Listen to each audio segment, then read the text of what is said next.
दोस्तों आज हम बड़े ही फास्ट दुनिया में रह रहे हैं। हर चीज़ आज तुरंत होती है। सारे काम बड़ी आसानी से होने के लिए नई नई योजनाएं, नई नई टेक्नोलॉजी बाहर आ रही हैं। यदि आप एटीएम में जाएं तो मिनटों में पैसा आपके हाथ में होगा। यदि आपको भूख लगी है तो खाना आपके लिए तुरंत हाजिर होगा।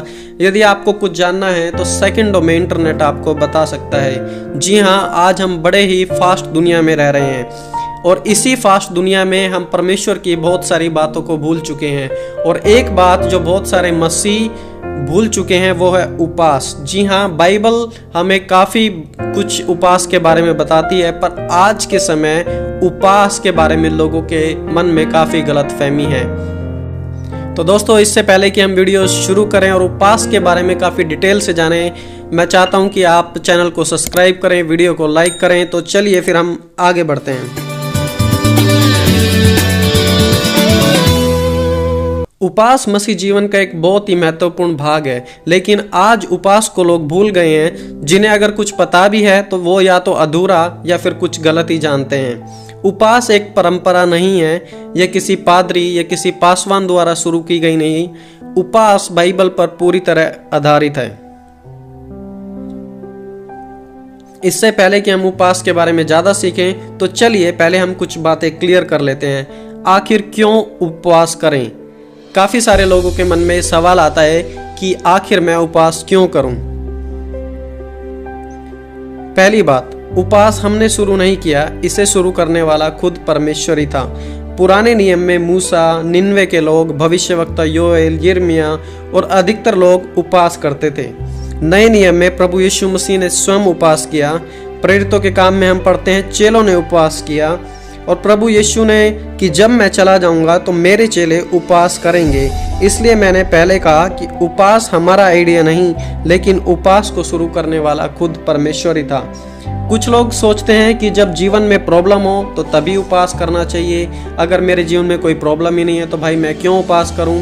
मत्ती 6 अध्याय में प्रभु यीशु मसीह ने कहा, जब तुम उपवास करो, इसका मतलब प्रभु चाहता है कि आप उपवास करें। कहीं भी प्रभु यीशु मसीह ने नहीं कहा कि यदि आपकी ज़िंदगी में कुछ दिक्कत हो या परेशानी हो या पैसों की कमी हो तो ही आप उपवास करें। यीशु ने कहा जब तुम उपवास करो, जिसका मतलब यह है कि यीशु चाहते हैं कि आप और मैं उपवास करूं।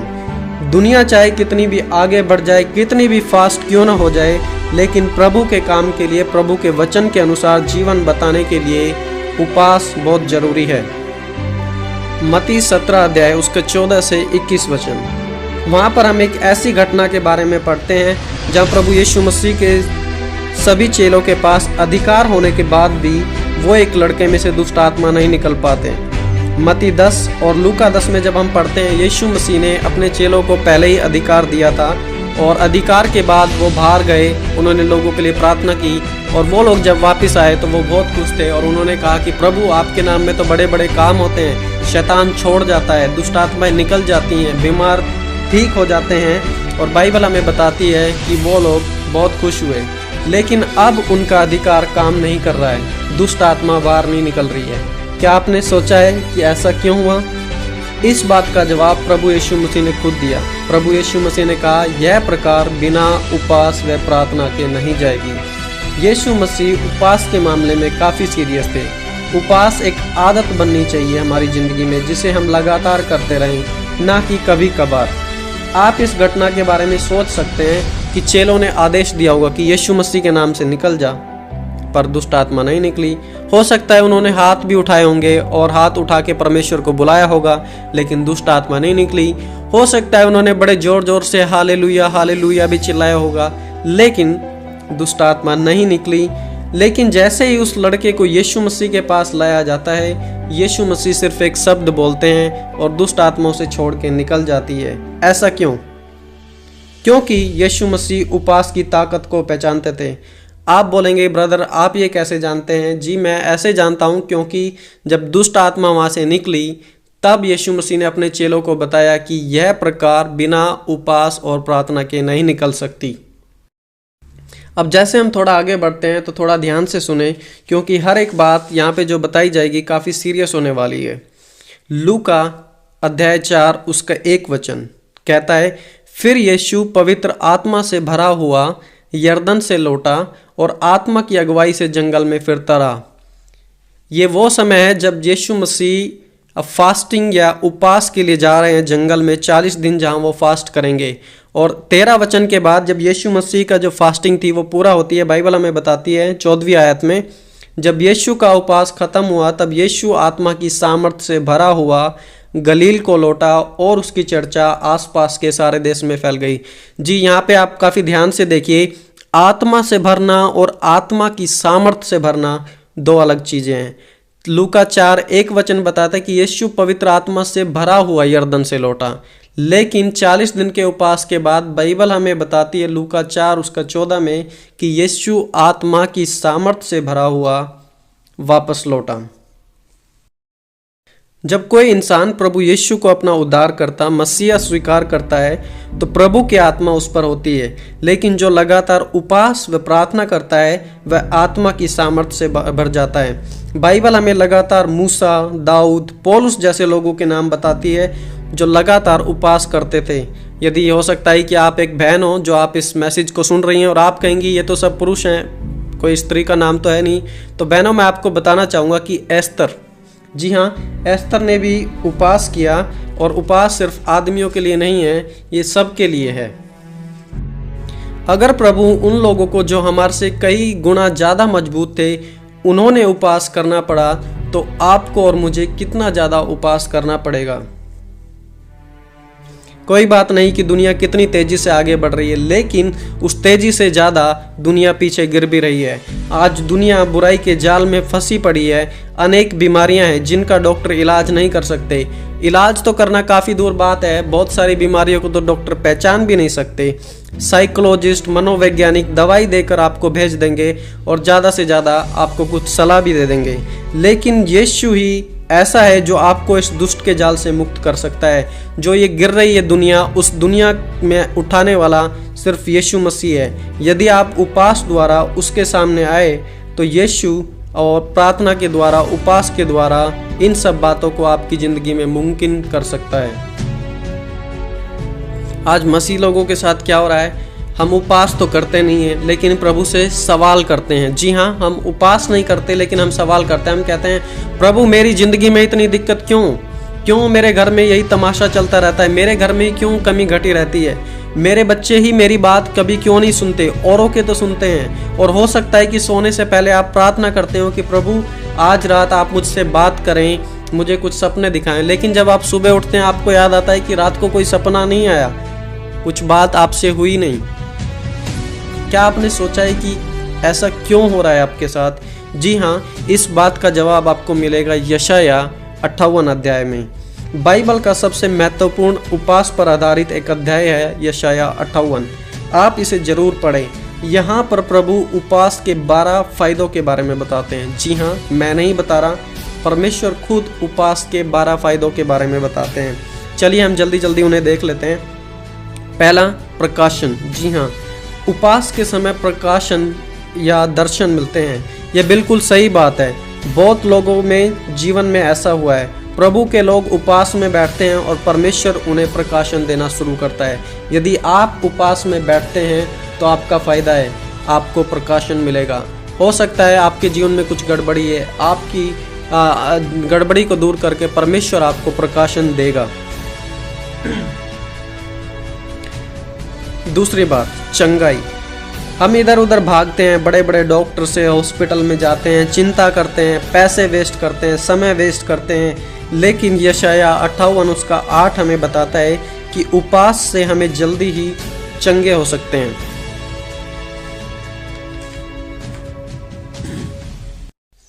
दोस्तों, तीसरी बात, धार्मिकता। क्या आप अपने जीवन में पाप से लड़ रहे हैं, धार्मिकता तक नहीं पहुंच पा रहे हैं? बाइबल कहती है कि यदि हम उपवास करें तो धार्मिकता तेरे आगे आगे चलेगी। यशाया 58:8 में परमेश्वर ने हमसे वादा किया यदि हम उपवास करें। दोस्तों, चौथी बात, परमेश्वर का तेज। इसे इब्रानी भाषा में शकीना ग्लोरी कहते हैं, जिसका मतलब प्रभु की जबरदस्त उपस्थिति। जी हाँ, यशाया 58 हमें बताता है कि जब हम फास्टिंग करते हैं या हम उपवास करते हैं तब परमेश्वर की मौजूदगी बड़ी तेजी के साथ हमारे बीच में होती है। उपवास के समय प्रभु का तेज हमारे बीच होगा। बाइबल हमें इस प्रकार बताती है और हमें वादा करती है। तो यदि आप परमेश्वर का तेज देखना चाहते हैं, उसे महसूस करना चाहते हैं, आप उपवास करें। दोस्तों, 5वीं, प्रार्थनाओं का जवाब या उत्तर। उपवास के समय प्रभु आपकी प्रार्थनाओं का उत्तर देंगे, क्योंकि प्रभु ने वादा किया है, परमेश्वर कोई इंसान नहीं जो झूठ बोले, वो अपनी बात से मुकर जाए। याद रखिए, प्रभु ने कहा है कि आकाश और पृथ्वी टल जाएंगे, लेकिन मेरा वचन कभी नहीं टलेगा। प्रभु ने कहा है कि यदि आप उपवास के साथ प्रार्थना करें तो आपकी प्रार्थनाओं का जवाब परमेश्वर जरूर देंगे।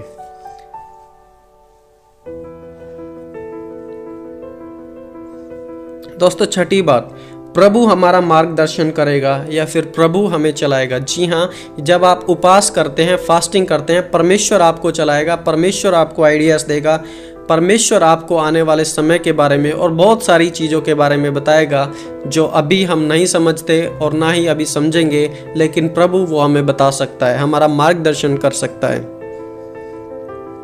दोस्तों, 7वीं बात, जीवन को तृप्त करेगा, सेटिस्फैक्शन। आप उन सब चीज़ों में खुश रहना सीखेंगे जो भी आपके पास है, क्योंकि आप उपवास में प्रभु को ज़्यादा जानेंगे और प्रभु को ज़्यादा सुनेंगे। और जब आप प्रभु को ज़्यादा जानेंगे, ज़्यादा सुनेंगे, ऑटोमेटिकली आप अपने जीवन में सेटिस्फाइड या संतुष्ट रहना शुरू हो जाएंगे। दोस्तों, 8वीं बात, ताजगी। आप जीवन में एक अलग ही ताजगी महसूस करेंगे। आपको लगेगा कि आपके बंधन जैसे खुल गए हैं, आपके बंधन टूट गए हैं और आप जिंदगी में एक बड़ी ही रिफ्रेशमेंट, ताजगी महसूस करेंगे। दोस्तों, 9वीं बात, बल और सामर्थ। उपवास में आप कमजोर नहीं, बलवान होंगे। एक बार ट्राई करके जरूर देखें, क्योंकि बाइबल हमें बताती है यशायाह 58 में कि जो उपवास में बैठते हैं, जो परमेश्वर के लिए समय निकालते हैं, वो बलवंत होंगे, वो कमजोर नहीं होंगे, वो बलवंत होंगे। दोस्तों, 10वीं बात, जिस काम में आप हाथ डालेंगे वो काम फलेगा। जी हाँ, हो सकता है कि आप एक ऐसे व्यक्ति हो जो कुछ भी काम में हाथ डालते हो वो काम असफल हो जाता, लेकिन इस बात को ध्यान रखें, क्योंकि बाइबल इस चीज़ के ऊपर काफ़ी जोर देती है। बाइबल बताती है कि यदि आप उपवास के साथ वो काम करें तो आपका काम जिस हाथ में पड़ेगा वो काम सफल होगा। अगर आपको ऐसा लगता है कि आपके साथ ये दिक्कत है, आपके सारे काम फेल हो रहे हैं, आप उपवास करें प्रभु के सामने और फिर आप वो काम करें और देखें परमेश्वर आपकी ज़िंदगी में कैसे काम करेगा। दोस्तों, 11वीं बात, ताकतवर पीढ़ी। आपको ज़्यादा घबराने की ज़रूरत नहीं है कि मेरे बच्चों का क्या होगा, ये मेरी बात मानते नहीं मानते।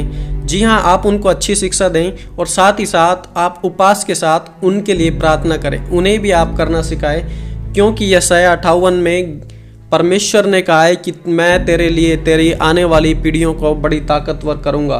तो आपको उस सब चीज़ों को लेके घबराने की ज़रूरत नहीं है कि आपके बाद क्या होगा। आपकी जो रिस्पॉन्सिबिलिटी, आपका जो फ़र्ज है, जो परमेश्वर आपको करने के लिए बोलता है, आप उसे करें और फिर जो आने वाला भाग है वो प्रभु के लिए छोड़ें। और फिर आप देखें कि परमेश्वर आपके लिए और आपके बच्चों के लिए, आपकी पीढ़ी के लिए क्या करेगा। दोस्तों, 12वीं चीज़, जो खो गया था वो वापस आएगा। जी हाँ, अय्यूब ने सब खो दिया था, लेकिन प्रभु ने सब वापस किया। हो सकता है आपने सब कुछ खो दिया हो, लेकिन प्रभु उपवास के द्वारा खोई हुई चीज़ों को लाने की ताकत रखता है। जो कुछ भी आपने गवा दिया, प्रभु वादा करता है कि उपवास के द्वारा जो खो गया था वो वापस आपको मिलेगा, जिसे हम इंग्लिश में रेस्टोरेशन भी बोलते हैं। कुछ चला गया है वो वापस आ जाएगा, या परमेश्वर उससे अच्छा भी आपको दे दे। तो दोस्तों, ये 12 फायदे हैं उपवास के, जो बाइबल हमें यशायाह 58 में बताती है। आप इसे जरूर पढ़ें जब भी आपके पास खाली समय है।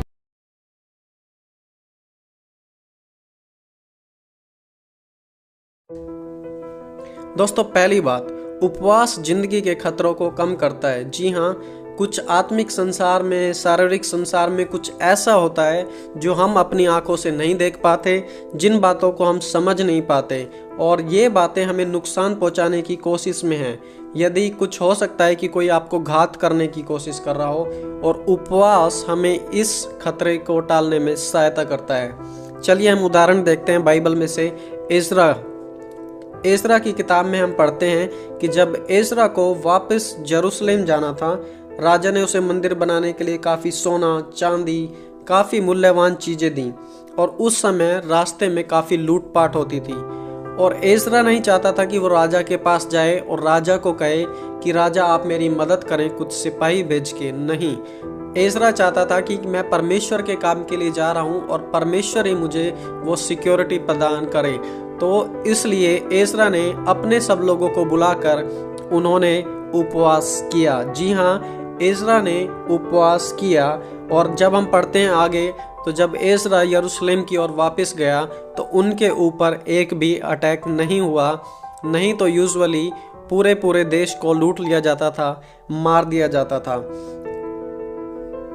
दोस्तों, यदि आज आप घबराए हुए हैं, आपको लगता है कि कोई आपको नुकसान पहुंचाना चाहता है, आपके बच्चे आपकी फैमिली के साथ कुछ ऐसा हो रहा है जो आपको समझ नहीं आ रहा है, आप उपवास करें।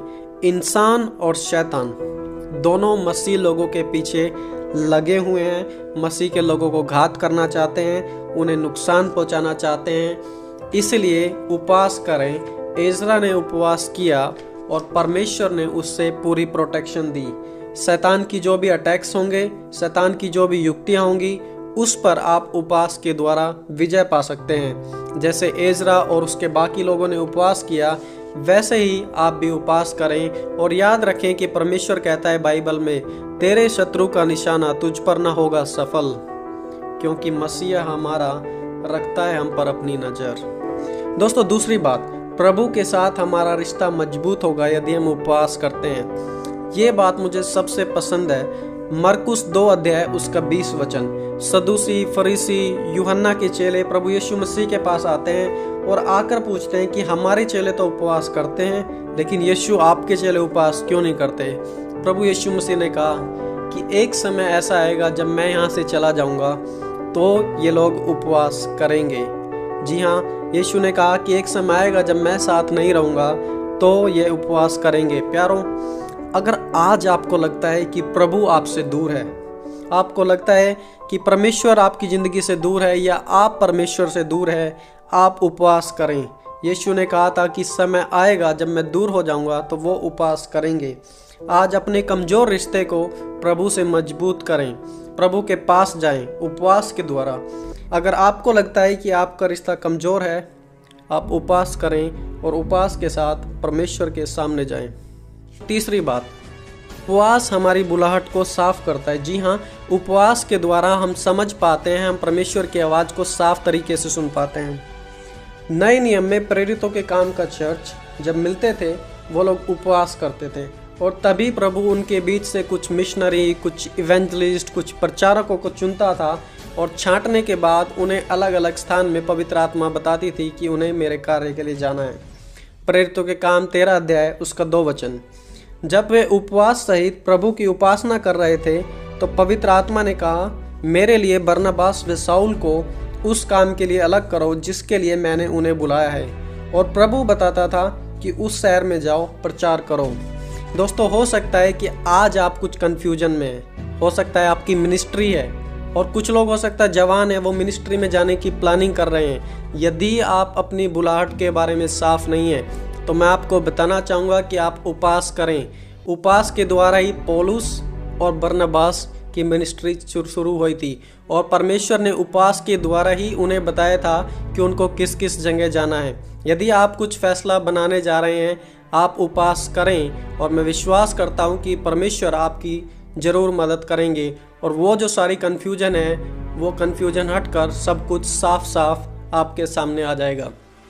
दोस्तों, चौथी बात, शैतान पर विजय पाने के लिए, जी हाँ, शैतान पर विजय पाने के लिए उपवास करें। जब यीशु मसीह के चेले उस लड़के को ठीक नहीं कर पाए जिसमें दुष्ट आत्मा थी, उस दुष्ट आत्मा को नहीं निकाल पाए, तब वो यीशु मसीह के पास आते हैं और उस जगह यीशु मसीह हमें बताते हैं कि यह प्रकार बिना उपवास व प्रार्थना के नहीं जाएगी। और यशाया में भी हमने पढ़ा था कि प्रभु बुराई पर विजय पाने में हमारी मदद करता है उपवास के द्वारा। इफिसियों उसका 6 अध्याय हमें बताता है हमारा युद्ध शैतान से और शैतान की ताकतों के साथ है। तो यदि आप शैतान की ताकतों पर विजय पाना चाहते हैं, आप उपवास करें, अपने आप को मजबूत कराएं हो सकता है आपके परिवार में दिक्कत हो सकता है आपके पड़ोस में दिक्कत हो, आपके रिश्तेदार परेशान हो शैतानी ताकतों से या शैतान की चालों से। दोस्तों, आपकी एक रिस्पॉन्सिबिलिटी बनती है कि आप प्रार्थना करें, आप उनके लिए उपवास करें, उपवास के साथ उनके लिए प्रार्थना करें, क्योंकि बाइबल हमें बताती है यह प्रकार बिना उपवास और प्रार्थना के नहीं जाएगी।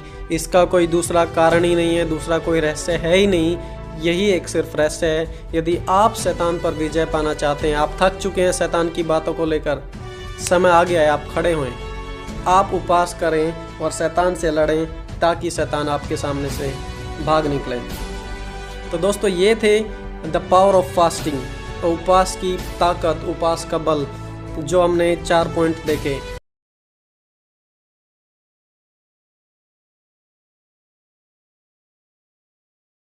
दोस्तों, जो पहला उपवास बाइबल हमें बताती है उसको बोलते हैं पूरा या पूर्ण उपवास। इस उपवास में ना तो कुछ खाया जाता है और ना ही कुछ पिया जाता है। यह एक बड़ा गंभीर प्रकार का उपवास होता है, जिसे लोग पुराने समय में प्रभु की उपस्थिति को और उसके जवाब को तुरंत पाने के लिए करते थे। उदाहरण के तौर पर हम पढ़ते हैं एजरा उसका 10 अध्याय उसके 6 वचन में, जब लिखा है, तब एजरा परमेश्वर के भवन के सामने से उठा और एक कोठरी में गया और वहाँ पहुंचकर ना रोटी खाई और ना पानी पिया। और जब हम आगे वचन 8 में पढ़ते हैं इसी अध्याय के, वहाँ पे लिखा है कि यह उपवास 3 दिन हुआ था। तो एजरा ने अपने लोगों के साथ मिलकर इस प्रकार का उपवास किया। जब हम आगे पढ़ते हैं एस्तर की किताब उसका 4 अध्याय उसके 16 वचन में, वहाँ पे एस्तर ने भी अपने लोगों से कहा कि तू जाकर शूशन के सब यहूदियों को इकट्ठा कर और तुम सब मिलकर मेरे निमित्त उपवास करो। 3 दिन रात ना तो कुछ खाओ और ना कुछ पियो, और मैं भी अपनी सहेलियों सहित उपवास करूँगी।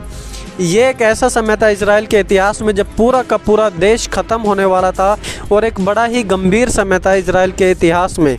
उस समय उन लोगों ने इस पूर्ण उपवास को या पूरे उपवास को, जिसे 3 दिन का उपवास भी जाना जाता है, इस उपवास को किया। और उस 3 दिन के उपवास में उन्होंने ना तो कुछ खाया ना कुछ पिया, और तुरंत परमेश्वर के जवाब को पाने के लिए यह उपवास किया जाता था।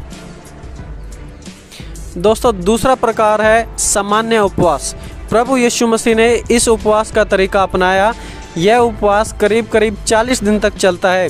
उस दौरान कुछ खा तो नहीं सकते, लेकिन पानी का सेवन जरूर किया जा सकता है। हम पढ़ते हैं मत्ती 4 अध्याय उसके 2 वचन में, वह 40 दिन और रात बिना खाने खाए रहा, तब उसे भूख लगी। निर्गमन 34 के 28 में हम पढ़ते हैं कि मूसा ने भी इसी प्रकार का एक उपवास किया 10 आज्ञाओं को परमेश्वर से लेने से पहले। बाइबल हमें बताती है मूसा वहाँ यहोवा के संग 40 दिन रहा, तब उसने न रोटी खाई और न पानी पिया। सामान्य रूप का उपवास लंबा होता है, जो बहुत सारे प्रभु के दास आज के समय में अपनी सेवकाई के लिए करते हैं। और ये उपवास काफ़ी मुश्किल उपवास भी होता है, क्योंकि ये काफ़ी लंबे समय यानी कि 40 दिन तक चलता है, और 40 दिन के बाद ही यह उपवास ख़त्म होता है। और परमेश्वर ने, यीशु मसीह ने इस प्रकार का उपवास किया, मूसा ने यह उपवास किया। और आज के समय में बहुत सारे परमेश्वर के दास जब अपनी सेवकाई को शुरू करते हैं या अपनी सेवकाई के बीच में इस प्रकार के उपवास को करते हैं अपनी मिनिस्ट्री को बढ़ाने के लिए।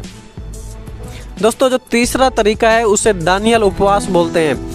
बाइबल बताती है दानियल उसका 1 अध्याय उसके 12 वचन में, दानियल ने कहा कि मैं तुझसे विनती करता हूँ कि अपने दासों को सिर्फ साग पात और पीने के लिए पानी ही दिया जाए। इस उपवास में लोग सिर्फ खाना जीने के लिए खाते हैं, ना कि अपनी ज़रूरतों को पूरा करने के लिए। यही हम सीखते हैं। ऐसा ही कुछ लेंट सीजन में बहुत सारी चर्चों में किया जाता है, जहाँ वो खाना तो खाते हैं लेकिन काफ़ी कम या काफ़ी हल्का खाना खाते हैं, ताकि उनका शरीर उनके कंट्रोल में रहे। और इसी प्रकार का कुछ उपवास दानियल ने भी किया था। इस प्रकार का उपवास मरीज लोगों के लिए, जो कि डायबिटिक्स के मरीज होते हैं, जिनको खून की कमी होती है, और उन सब लोगों के लिए अच्छा है जो बिना खाए नहीं रह सकते, या फिर जिनका ऑफिस का काम या मजदूरी का काम काफ़ी मुश्किल होता है, लेकिन फिर भी वो उपवास करना चाहते हैं लेकिन उपवास कर नहीं पाते। तो ऐसे लोगों के लिए इस प्रकार का उपवास बिल्कुल ठीक होगा। लेकिन आपके मन में एक सवाल होगा कि आखिर ये उपवास कैसा हुआ कि जिसमें हम हल्का फुल्का खाना खा सकते हैं? ये उपवास किस प्रकार लाभदायक हो सकता है? जब हम दानियल उसके 10 अध्याय उसके 2 से 3 वचन में पढ़ते हैं, वहाँ पे लिखा है, उन दिनों में दानियल ने 3 सप्ताह में ना तो कुछ स्वादिष्ट भोजन खाया और ना कुछ दाख मधु खाया, और उसके बाद भी वहाँ पे बाइबल हमें बताती है कि परमेश्वर ने उससे अपना दर्शन दिखाई दिया। परमेश्वर ने दानियल को अपना दर्शन दिया। और आज के समय में हम में से अधिकतर लोग इसी प्रकार का उपवास करते हैं। हम दिन में तो कुछ खाते नहीं, लेकिन शाम को हम एक टाइम कुछ खाना खाते हैं, कुछ पीते हैं, और इस प्रकार हम अपने व्रत को खोलते हैं, अपनी फास्टिंग को खोलते हैं। तो दानियल उपवास बहुत सारे लोग करते हैं आज के समय में, और नए लोगों के लिए बिल्कुल ठीक है, बिल्कुल अच्छा है। दोस्तों, जो चौथे प्रकार का उपवास है उसे सामूहिक उपवास कहते हैं। जी हाँ, सामूहिक उपवास, जहाँ काफ़ी सारे लोग मिलकर उपवास करते हैं, काफ़ी सारे लोग इकट्ठे होते हैं और वहाँ पर किसी बात के लिए उपवास करते हैं, प्रार्थना करते हैं। इस प्रकार का उपवास एजरा, एस्तर, योना के समय पूरे देशों ने किया। इतना ही नहीं, दूसरा इतिहास उसके 20 अध्याय में हम पढ़ते हैं, राजा यहोशापात के समय में भी बहुत सारे लोगों ने सामूहिक उपवास किया। इस प्रकार का उपवास लोगों ने अपने देश की रक्षा करने के लिए किया। आज इस प्रकार के उपवास लगभग सभी चर्चों में होते हैं, जहां बहुत सारे लोग मिलकर उपवास करते हैं। तो दोस्तों, हमने 4 प्रकार के उपवास के बारे में सीखा। पहला था पूर्ण उपवास, जिसे 3 दिन के लिए किया जाता है, जिसमें ना तो कुछ खाना होता है ना कुछ पीना होता है। एजरा और एस्तर ने इस प्रकार किया। दूसरा था सामान्य उपवास, जो काफ़ी लंबे समय यानी कि 40 दिन चलता है, जो हमारे प्रभु यीशु मसीह ने और मूसा ने किया। तीसरा हमने बात की दानियल उपवास। यह एक नए व्यक्ति के लिए काफ़ी अच्छा होता है, जो मरीज होते हैं, जिनको काफ़ी दिक्कत होती है, जो बिना खाए नहीं रह सकते। और चौथा हमने जाना था सामूहिक उपवास, जो बड़े ग्रुप में आकर लोग इकट्ठे मिलकर उपवास करते हैं। तो बाइबल हमें 4 प्रकार के उपवास के बारे में बताती है।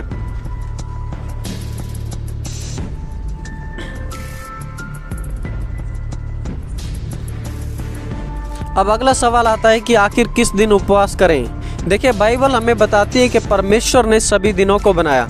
तो जो कोई भी दिन आपको अच्छा लगे कि इस दिन मैं उपवास कर सकता हूँ या कर सकती हूँ, आप उस दिन उपवास करें। लेकिन उससे पहले आप समझिए उपवास का मतलब क्या होता है। आप सब चीज़ों को एक साइड करके अपना पूरा समय प्रभु के साथ बिताएं। वही मतलब होता है उपवास करने का, या उपवास में समय परमेश्वर के साथ बिताने का। आपको जब भी लगे कि आज आप अपना पूरा समय, ज़्यादा से ज़्यादा समय परमेश्वर को दे सकते हैं, तो आप उस दिन को उपवास का दिन बनाएं। ऐसे दिन को ना बनाएं जब आप पूरे दिन बिजी होंगे, आपको बहुत सारे कार्य करने हैं, लेकिन उस दिन में आप टाइम नहीं दे पाएंगे। तो ऐसे दिन को छोड़कर ऐसे दिन को टाइम दें जहां आप ज़्यादा से ज़्यादा समय परमेश्वर के साथ बिताएं। उपवास के समय क्या करें? ज़्यादा से ज़्यादा प्रार्थना करें और ज़्यादा से ज़्यादा परमेश्वर का वचन पढ़ें। तो दोस्तों, आज इस वीडियो में इतना ही। मिलेंगे फिर अगली वीडियो में। तब तक मेरी प्रार्थना है कि आप उपवास में बढ़ें और प्रभु को गहराई से जानें।